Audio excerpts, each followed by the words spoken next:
जय श्री राम। मित्रों, आज की वीडियो में हम हनुमान चालीसा की 17वीं चौपाई का अर्थ जानेंगे।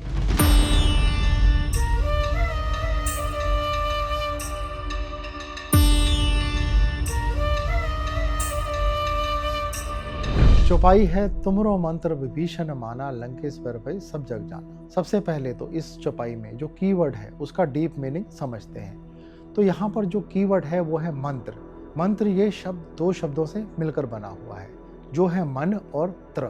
संस्कृत में मन का मतलब होता है मनन करना, यानी कि सोचना, और त्र एक सफिक्स है जिसका अपना कोई अर्थ नहीं होता, लेकिन यहाँ इसका प्रयोग एक साधन के तौर पर हुआ है। यानी कि सरल भाषा में कहें तो मनन करने का जो साधन है वही मंत्र है। तो मंत्र का मतलब सिर्फ ग्रंथों में लिखे हुए कुछ शब्दों का पाठ करना ही नहीं होता, बल्कि यदि आपको कोई ऐसी परामर्श देता है जो आपको सोचने पर मजबूर कर देता है तो उसको भी मंत्र ही बोला जाता है। हमारे ग्रंथों में मंत्र को इस तरह से परिभाषित किया गया है कि मनाद त्रायते इति मंत्र, यानी जो व्यक्ति को दुखों से, बंधनों से और जन्म मरण के चक्र से मुक्त कर दे वही मंत्र होता है। तो अब इस चौपाई में मंत्र शब्द का उपयोग किस तरह किया जाएगा और पूरी चौपाई का अर्थ क्या है, आइए वो देखते हैं। इस चौपाई में तुलसीदास जी बताते हैं कि रावण का सगा भाई होने के बावजूद विभीषण ने हनुमान जी के मंत्र यानी परामर्श को पूरी श्रद्धा से स्वीकार किया, जिसके चलते विभीषण लंका के महाराज यानी लंकेश्वर बन गए और यह बात पूरे संसार में फैल गई। लेकिन विभीषण जी ने हनुमान जी की इस सलाह को फॉलो क्यों किया, आइए अब ये जानते हैं। तो जब हनुमान जी सीता जी को लंका में खोजने गए तो वहां खोजबीन के दौरान उन्हें एक घर दिखा जिसके बाहर श्री राम के धनुष, बाण और दूसरे धार्मिक चिन्ह बने हुए थे। यह देखकर हनुमान जी को बड़ा आश्चर्य हुआ और उन्होंने सोचा कि यहाँ इन राक्षसों के बीच में धर्मात्मा कौन है। हनुमान जी ने एक ब्राह्मण का वेश धारण किया और वो घर का दरवाजा खटखटाने लगे।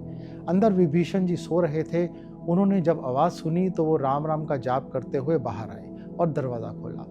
हनुमान जी ने देखा कि रावण के छोटे भाई विभीषण हैं और ये राम राम का जाप कर रहे हैं। उन्होंने विभीषण से पूछा कि आप यहाँ रहकर भी श्री राम की आराधना कैसे कर रहे हैं। तब विभीषण जी ने हनुमान जी को बताया कि वो रावण के राक्षसी कार्यों में भाग लेना छोड़ चुके हैं और वो अब यहाँ चुपचाप अपने आराध्य श्री राम की आराधना करते हैं। तब हनुमान जी ने पूरी राम कथा विभीषण जी को बताई और उन्हें समझाया कि अब आप ऐसे चुप नहीं रह सकते, आपको धर्म की रक्षा के लिए अपने अधर्मी भाई का विरोध करना ही होगा।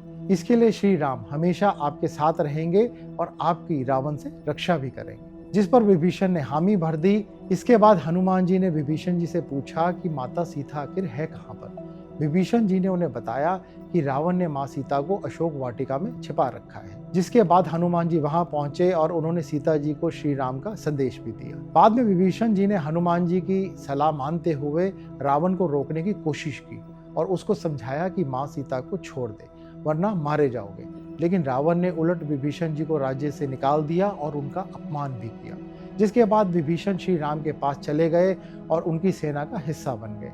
आगे चलकर इन्हीं विभीषण जी ने इंद्रजीत को मारने के लिए निकुंभला यज्ञ रोकने में लक्ष्मण जी का मार्गदर्शन किया था। और जब श्री राम रावण को मारने में सफल नहीं हो रहे थे तब विभीषण जी ने उन्हें बताया था कि रावण की नाभि में अमृत छिपा है, जिसके चलते श्री राम रावण को मारने में सफल हो पाए। और क्योंकि विभीषण जी रावण का भाई होते हुए भी हनुमान जी की सलाह मानी और धर्म का साथ दिया, इसीलिए श्री राम ने उन्हें लंका का नया राजा बना दिया। और इसके बाद विभीषण जी ने बहुत लंबे समय तक लंका में सुख और शांति से शासन किया। आइए अब जानते हैं कि इस चौपाई में हम आखिर सीख क्या सकते हैं। सबसे बड़ी सीख तो यही है कि हमें किसी भी ज्ञानी व्यक्ति की कही हुई बात को इग्नोर नहीं करना चाहिए।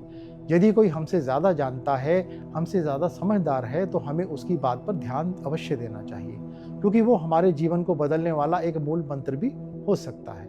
और इसके हमें एक नहीं बल्कि बहुत सारे एग्जाम्पल्स देखने को मिलते हैं। महाभारत में भी अर्जुन ने श्री कृष्ण की बात सुनी और मानी और उनकी बातों को मूल मंत्र मानकर उन्हीं के अनुसार काम किया और इसीलिए पांडव विजय हो पाए। इमेजिन कीजिए अगर अर्जुन श्री कृष्ण की बातों को नहीं मानते तो महाभारत का रिजल्ट आखिर क्या होता। इसीलिए कभी खुद के ज्ञान का अहंकार ना करें और ऐसा ना सोचे कि मैं सब कुछ जानता हूँ। यदि कोई परामर्श देता है ज्ञान में, उम्र में या अनुभव में हमसे बड़ा हो तो उसकी बात जरूर सुननी चाहिए और सिर्फ सुननी ही नहीं चाहिए बल्कि उस पर एक्शन भी लेना चाहिए।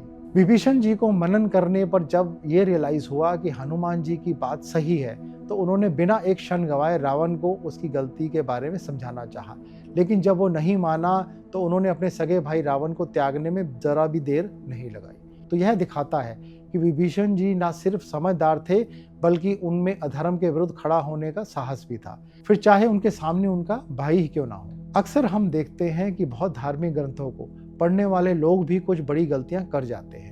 ऐसा इसलिए होता है क्योंकि वो पढ़ तो लेते हैं, रट लेते हैं, लेकिन जो पढ़ रहे हैं उसको खुद फॉलो नहीं करते, उस पर कार्य कभी नहीं करते। तो इस चौपाई से हमें यही सीखना है कि हम ज्ञानी और अनुभवी लोगों के मंत्रों को, उनकी बातों को सुने, उस पर मनन करें और उसको जीवन में उतारें। यह चौपाई शरणागत और धर्म के सिद्धांत को अत्यंत गहराई से समझाती है।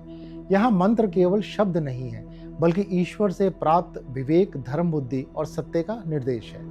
जो व्यक्ति ईश्वर के विवेक को स्वीकार करता है, वह बाहरी रूप से भले ही कुछ खोता दिखे, पर अंततः वही वास्तविक राजयोग को प्राप्त करता है। विभीषण जी केवल रावण के भाई ही नहीं थे, बल्कि अधर्म के बीच रहने वाले धर्मशील आत्मा का स्वरूप है। अहंकार युक्त सत्ता को छोड़कर सत्य की शरण लेने वाले जीव के रूप है। अगर कोई आपके सामने गलत काम कर रहा है, चाहे वह परिवार का सदस्य हो या आपका कितना भी अपना हो, गलत को गलत कहना चाहिए, चाहे उसके लिए आपको अपनों का विरोध भी सहना पड़े, लेकिन सत्य के साथ खड़ा होने के लिए हिम्मत करनी चाहिए। विभीषण जी ने अपना परिवार छोड़ा, अपनी पहचान छोड़ी, अपमान भी सहा, लेकिन अपनी अंतरात्मा की आवाज को सुना और धर्म का साथ नहीं छोड़ा। सत्य और धर्म का रास्ता शुरू में कठिन जरूर लगता है मित्रों, लेकिन अंततः हमें ऐसा सुख देता है जिसकी हमने कभी कल्पना भी नहीं की होती। अक्सर आपने जीवन में भी देखा होगा कि जब आप सही मार्ग को चुनते हैं, उस पर चलते हैं, तो जो लोग अज्ञानी है, संसार की माया में उलझे हुए हैं, वह कहीं ना कहीं आपका मजाक उड़ाएंगे कि मौका मिलने पर भी आपने गलत काम क्यों नहीं किया। वो आपको लालच भी देंगे, क्योंकि यह उनकी सीमित बुद्धि है, उसके अनुसार ही वह आपको समझा रहे हैं। उसके दूरगामी परिणाम क्या होंगे उन्हें नहीं पता। अभी पाप कर्म का बाद में कैसा फल मिलेगा, इसका उन्हें ज्ञान नहीं है।